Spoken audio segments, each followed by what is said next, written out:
Akakitazama, akampandisha mtu kupita wenzake, au akamshusha mtu kupita wenzake. Na nilisema jana kwamba utaratibu wa watu wengine kuwa juu au kuwa chini ya wenzao uliwekwa na Mungu kwa asili, yani upo tu kwa asili. Na Mungu aliumba vitu vyote kwa jinsi zao, lakini akaviwekea utaratibu wa baadhi ya viumbe vizidi vyenzi vyao katika maeneo fulani fulani katika kuishi kwao. Na huku kuzidiana kuna vyanzo viwili. Moja ni pale Mungu mwenyewe anapokuwa amechagua kukiweka kiumbe kingine kiwe juu ya kingine au juu ya vingine pasipo kiumbe husika kuwa kimefanya jambo lolote linalosababisha Mungu akichague na kukiweka juu ya viumbe vyenzake. Mfano, Mungu aliamua kuumba malaika, lakini wengine akawafanya malaika wakuu. Hakuna, nadhani sijaona mahali katika maandiko matakatifu wale malaika waliopewa nafasi ya kuwa malaika wakuu, hakuna jambo walichangia liwapa sifa ya Mungu kuwafanya malaika wakuu. Mungu aliamua mwenyewe, fulani wewe utakuwa malaika mkuu, na mwingine utakuwa malaika mkuu, na wengine watakuwa chini. Huu ni utaratibu wa kupenda kwake Mungu. Hivyo hivyo amefanya hivyo na kwa wanadamu pia. Wakati nitoa mfano wa Yakobo na Esau ndugu yake, wakiwa wanazaliwa bado wako tumboni, Mungu anasema ndani ya tumbo kuna makabila mawili, tena ni mataifa mawili, lakini yule mkubwa ndiye atamtumikia mdogo. Wote hakuna aliyekuwa ameshafanya jambo la kumshawishi Mungu mmoja afanyike mkubwa, wala hakuna aliyefanya kosa miongoni mwao wawili mpaka yeye aambiwe wewe utakuwa mdogo. Lakini katika kusudi lake mwenyewe la kupanga na kuchagua alifanya hivyo. Lakini chanzo cha pili nikasema ni kuna vigezo ambavyo vikiwemo ndani ya mtu, ama kwa maisha anayoishi au kwa aina ya moyo alionao, Mungu anaweza akamkuza juu ya wenzake. Bwana Yesu asifiwe sana. Na nikasema hiki kipengele hiki ndicho hasa kitakacho sheheni kuzungumziwa katika semina hii. Kile cha kwanza sitajihusisha nacho zaidi baada ya hapo, lakini yote yanayoendelea kutokea sasa yatakuwa kwenye hiki cha pili, kuinuliwa au kushushwa kuna kutokana na nini Mungu ameona kwa mtu. Bwana Yesu Kristo asifiwe. Nilitoa mifano ya shetani jinsi alivyoshushwa. Kuna jambo lilionekana ndani mwake akiwa malaika kipindi hicho, enzi hizo, akataka kujifanya mkubwa, akataka kuchukua nafasi ya Mungu, na Mungu akamshusha, akamweka chini sana. Na hata malaika pia waliomfuata niliwaeleza jinsi ambavyo Mungu pia aliwashusha na kuwaweka kwenye vifungo ili wasubiri hukumu. Nilionyesha pia Daudi jinsi ambavyo alifanywa juu wakati Sauli anashushwa. Kulionekana tofauti kati ya mioyo hii miwili. Moyo wa Sauli ulikuwa wa aina ambao Mungu ulimpelekea lazima amshushe. Aina ya moyo ambao Sauli alikuwa nao ulilazimika kwamba Mungu lazima amrudishe chini, amshushe. Na aina ya moyo uliokuwa ndani ya Daudi, Mungu aliuongelea akasema, nimerarua ufalme kutoka mikononi mwako, ninampa jirani yako aliye mwema kuliko wewe. Kwa hiyo kigezo kilichomfanya huyu apate nafasi hiyo na mwingine aipoteze ni tofauti ya uwema uliomo kwenye hiyo mioyo yao. Akamwambia kuna mwingine ni mwema kuliko wewe, na huyo ndiye ambaye atachukua hiyo nafasi ambayo ninakunyang'anya wewe. Kwa hiyo mioyo yao iliamua. Na alipoenda kumpaka mafuta kupitia nabii Samueli, Samueli akaangalia vigezo vya muonekano wa nje, akataka kupaka mafuta mmoja baada ya mwingine ambao wote hawakuwa na moyo Mungu anaoutafuta. Haleluya. Na kila wakati Mungu akawa anamwambia, mimi siangalie muonekano, naangalia ndani, naangalia moyo. Kuna moyo na utaka. Haleluya. Mpaka watu wote wakaisha waliotarajiwa au candidates waliotarajiwa kupakwa mafuta, nabii Samuel akachanganyikiwa, kaanza kuuliza kwani wameisha? Wakamwambia kuna mmoja tena aliyepuuzwa. Walimpuuza, si kwamba wewe fikiria mtu ukiambiwa leta watoto wako wote halafu kaleta mwingine ukamacha, tafsiri yake nini? Maana kuna mwambia miongoni mwa watoto huyu kuwepo kwake na kutokuwepo havitofautiani. Ana nafasi ambayo umuhimu wake na kutokuwa na umuhimu vyote vinalingana. Ndio maana anaambiwa leta wote, analeta mwingine amemwacha, maana yake thamani yake inalingana na kutokuwepo. Kumbe mtu huyu ndani mwake kuna moyo, wale wengine wote wanaodhaniwa ni bora na wana thamani machoni pa Baba na wengine wote hawana. Na moyo huo ndio Mungu anatafuta.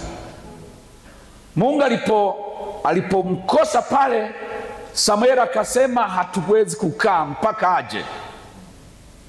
Alipokuja Mungu akamnong'oneza Samuel, akamwambia mpake mafuta, huyo ndiye. Watu wote walishangaa, mtu ambaye hawakumdhania. Na si mara ya kwanza Mungu ameinua watu ambao hawakudhaniwa. Hakuna mtu alimdhania Esther kwamba angekuwa malkia. Esther alikuwa yatima. Esther amekulia kwenye mazingira ambayo ni ya kufadhiliwa na mjomba. Ameishi mazingira yasiyo na umaarufu wowote. Lakini ghafla isivyodhaniwa Esther akawa malkia. Watu ndio wakaanza kutafuta anwani yake. Huyu ni wa wapi, anatokea wapi? Na yule mzee amemwambia usitambulishe kabila. Haleluya. Daudi alipopiga Goliati haikudhaniwa. Watu walimuuliza, na wewe umekuja kufanya nini? Umeacha kuchunga kondoo, umekuja hapa kufanya nini? Umekuja kuangalia tu vita hapa. Mfalme akamwangalia, akamwambia wewe mtoto tu. Wewe ni mtoto, ni kijana tu. Kuna mtu amepigana vita tangu jana wake mpaka sasa, unajipanga kupigana naye? Hakudhaniwa. Mariamu wa Nazareti hakudhaniwa kama miongoni mwa watu wanaweza kuzaa Mwokozi. Binti maskini wa kijijini anayechumbiwa na kijana mwingine maskini fundi seremala wa kijijini. Watu wanashangaa, binti yule anajifungua, malaika wanakusanyika. Nadhani wenye akili wajiuliza ni kitu gani hiki? Hakudhaniwa huyu. Haleluya. Haleluya.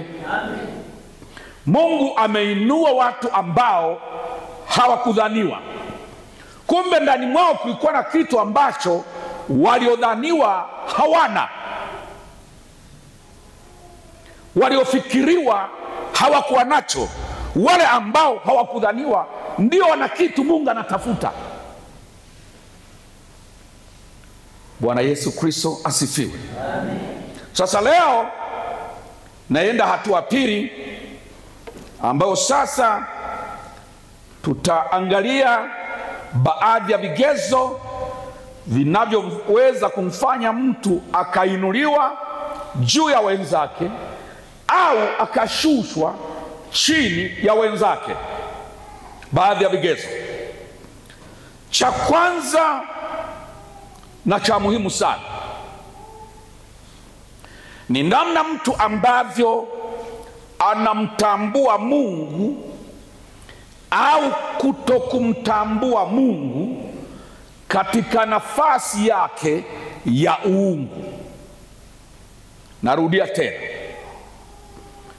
mtu anayeinuliwa ni mtu ambaye ndani mwake ataonekana ni mtu ambaye ana uwezo usio na shaka, uliothabiti wa kumtambua Mungu katika nafasi yake ya uungu, na mtu ambaye uwezo huo wa kumtambua Mungu katika nafasi yake ya uungu haumo, huyo mtu anashushwa. Haleluya, haleluya. Miongoni mwa mambo ambayo kama Mungu amewahi kukosana na viumbe, kianzia mara nyingi kusema viumbe tuzungumzie wanyama na watu wengine na vitu vingine, mara nyingi tunazungumza au binadamu au malaika.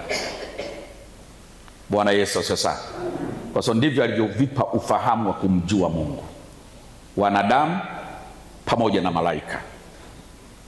Bwana Yesu asifiwe.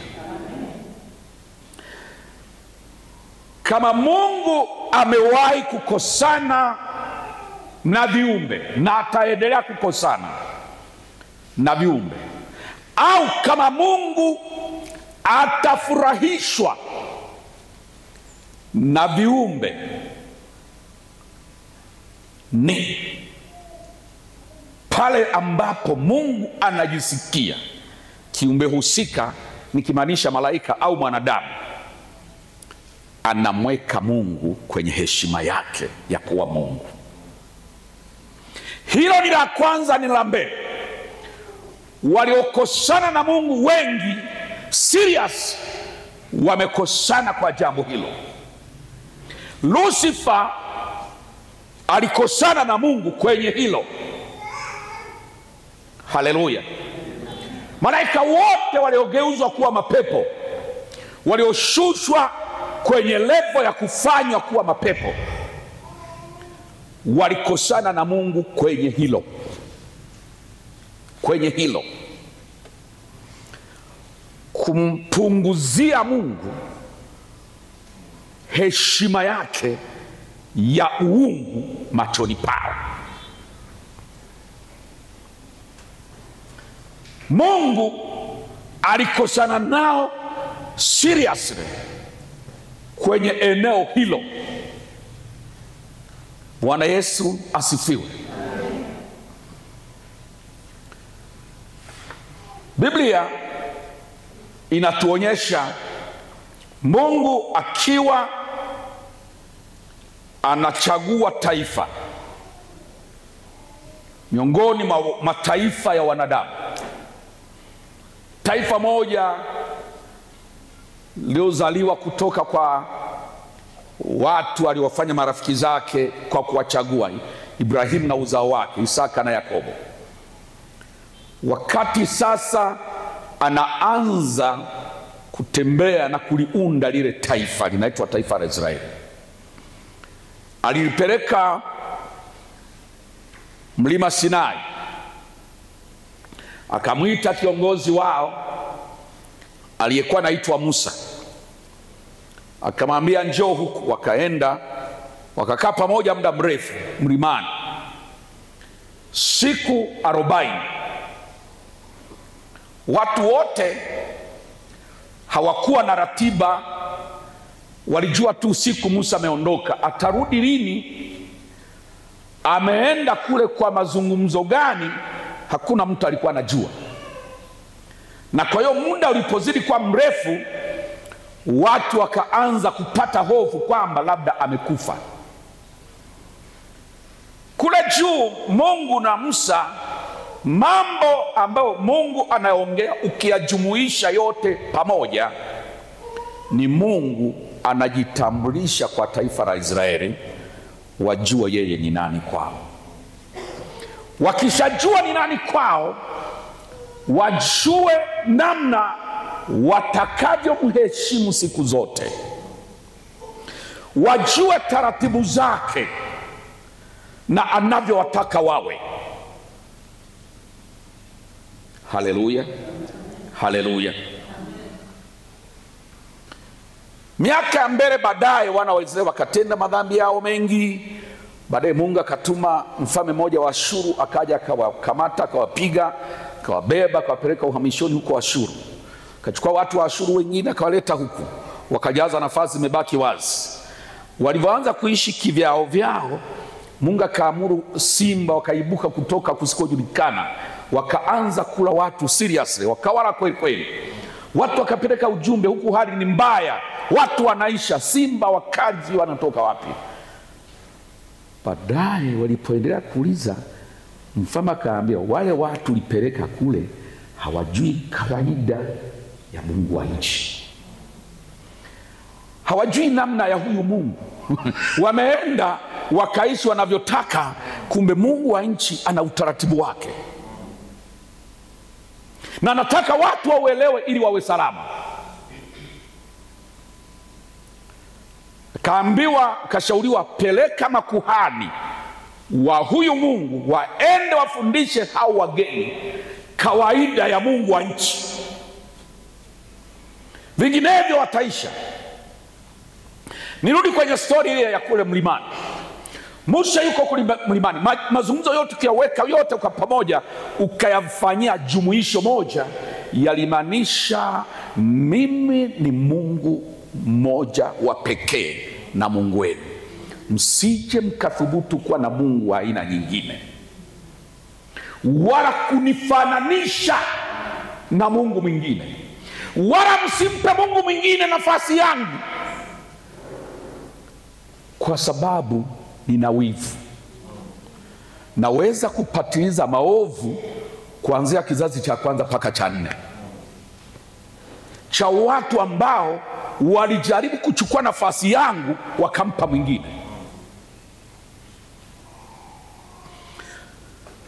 Naweza kupatiliza kizazi mpaka cha 4 cha watu ambao wamenipunguzia heshima yangu ya uungu kwenye maisha yao. Kusoma sheria zote na amri zote zilizowapa, zote jumuisho lake liko hapo.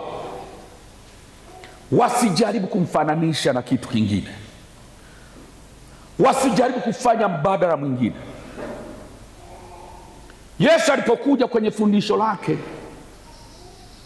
akamwambia, jamani, hakuna uwezekano wa kutumikia miungu wawili. Unachagua huyu au huyu. Bwana Yesu asifiwe sana. Akasema hamtatumikia Mungu na mali. Bwana Yesu asifiwe. Haleluya, haleluya. Amen. Sasa nataka niwape baadhi ya mambo ambayo yanaweza yakamfanya mtu akaonekana anatambua Mungu. Wangapi waliwahi kufikiri hili jambo linaloitwa kulipa zaka au malimbuko, chimbuko lake ni wapi? Bwana Yesu asifiwe sana. Jambo hili ukienda ukakutana na Ibrahimu, Mwanzo sura 14 mstari wa 17 mpaka wa 20. Mwanzo sura ya 14 mstari wa 17 mpaka mstari wa 20. Biblia inaongelea, utasoma tu kwa muda wako, umeandika mstari huo. Ukisoma yale maandiko, ni hadithi ambayo inaeleza miaka ile baada ya Lutu kwenda kutengana, Ibrahimu akaenda kule Sodoma. Kuna mfalme mmoja anaitwa Kedorlaoma na wenzake kama 5 hivi walienda wakavamia kule, wakamteka Lutu na vitu vyake na baadhi na wengine wengi wa kule, wakawapeleka. Taarifa zikamfikia Ibrahimu. Posikia Lutu ametekwa, akakusanya jeshi lake la vijana kama 318 hivi, watumishi waliozaliwa nyumbani kwake, kavika silaha, wakaenda kufuatilia lile jeshi. Wakafika huko, lilipokuwa wametua wanaenjoy nyara walizoteka, Ibrahimu na vijana wake wakawavamia, wakawapiga, wakawashinda, wakawapokonya zile nyara na mateka wote wakarudishwa, akiwemo Lutu. Wamefika sehemu wakakutana na mtu ambaye Biblia